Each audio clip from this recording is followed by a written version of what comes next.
I made a mental note to text Catherine. I was going to be late tonight.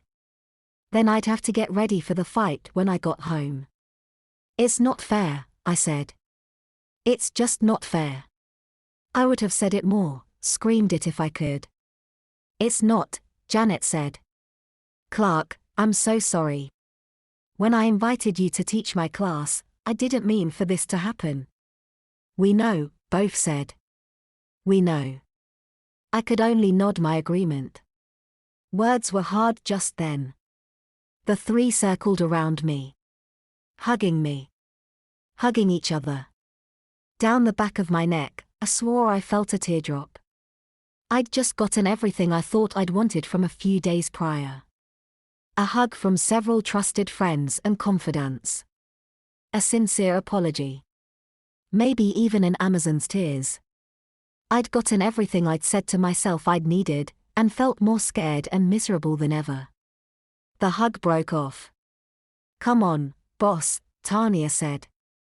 Let's hop to it. This might be a long night.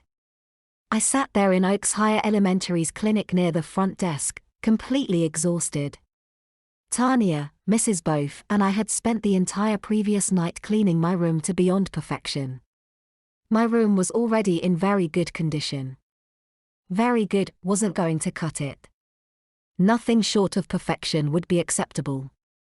As soon as Janet reported the essay that little pissant wrote about me, there would be blood in the water we knew, and Principal Brolish would look for any excuse that she could warp or exaggerate to her advantage. We weren't going to give her anything to work with. Mrs. Brolish disinfected and scrubbed every surface until it was shining.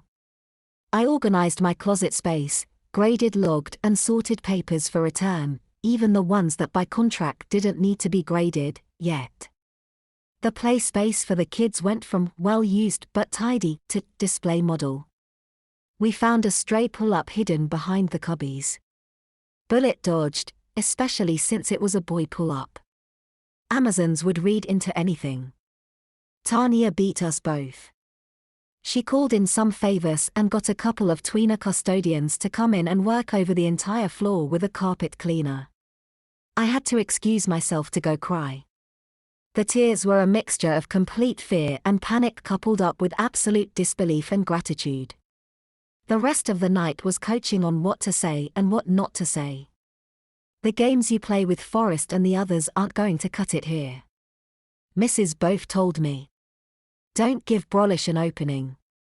If you go for the cheese, you're going to get your hand snapped. If I hadn't been so terrified, I might have been surprised that both knew what I'd been up to all these years. I got home late that night. Catherine had been up and we had a fight. Even now, I can't remember the exact wording, but it all came down to us being worried. Catherine wasn't stupid. She knew what that hurried text about me staying late had really meant. She wanted to bug out and run that night. I wanted to stay and fight it. Not just because I was right, but because I needed to, prove the shitheads wrong. It was stupid and I shouldn't have wanted to do it.